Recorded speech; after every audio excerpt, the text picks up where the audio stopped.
तीन दोस्तों की कहानी। एक दफा तीन दोस्त पहाड़ पर गए। उन्हें एक गार दिखी। वो अंदर चले गए। अचानक से गार के सामने बड़ा सा पत्थर आ गिरा और गार का मुंह बंद हो गया। वो तीनों दोस्त अंदर फंस गए और परेशान होने लगे कि अब क्या होगा, हम यहाँ से कैसे निकलेंगे। उन्होंने चट्टान हटाने की कोशिश की पर ना हटा सके।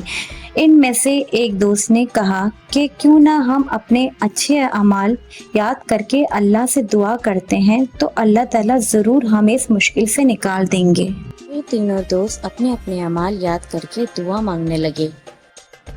एक दोस्त बोला, या अल्लाह, मैं अपने बूढ़े माँ बाप और बीवी बच्चों की देखभाल करता हूँ और साथ में रेवड़ की भी।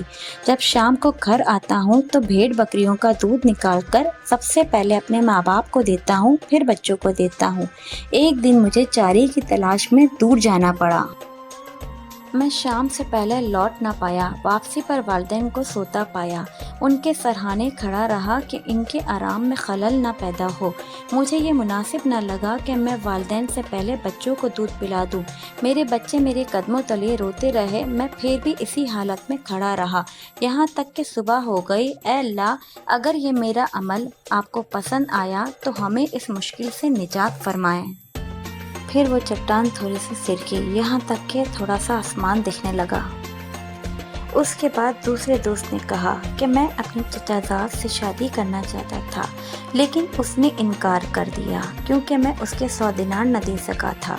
मैंने फिर भी उसे अपनी चाहत मांगी तो उसने कहा कि ऐ अल्लाह के बंदे, अल्लाह से डर, क्या तुझे अल्लाह का खौफ नहीं। मैं उसी वक्त वहाँ से चला गया क्योंकि मैंने आपके खौफ से अपनी मोहब्बत से मुंह मोड़ लिया।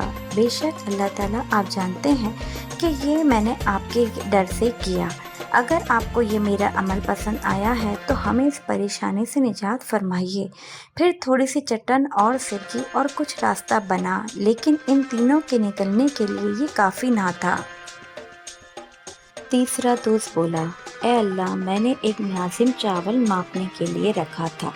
जब उसने अपना काम ख़त्म कर लिया तो मैंने चावलों की शक्ल में मुआवजा अदा किया, मगर उसने कबूल ना किया और चला गया।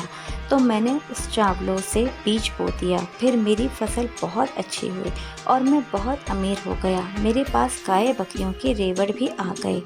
एक दिन वो मुलाजिम वापस आया और कहने लगा, अल्लाह से डरो, मेरे माल में कोई जुल्म ना करना। मैंने उसे कहा, ये गाय और भेड़ बकरियां ले जाओ। वो कहने लगा, अल्लाह से डरो, मेरा मजाक ना उड़ाओ। मैंने कहा, मैं मजाक नहीं कर रहा, तुम ये सच में ले जाओ। और वो गाय बकरियां लेकर चला गया। ए अल्लाह, आप जानते हैं ये अमल मैंने आपकी रज़ा के लिए किया है। अगर आपको मेरा ये अमल पसंद आया है तो हमें इस परेशानी से निजात फरमाए। फिर पत्थर की चट्टान थोड़ी सी सिरक गई, यहाँ तक कि गार पूरी तरह से खुल गई। आपने देखा कि कैसे उनके अच्छे अमाल और दुआ मांगने के तरीके से उनकी मुश्किल आसान हुई। तो दोस्तों, हमारे लिए यही सबक है कि हमें हमेशा अच्छे और नेक अमल करने चाहिए और इखलास से इबादत करनी चाहिए, तो अल्लाह हमारी हर जायज़ दुआ ज़रूर कबूल करेंगे। आमीन।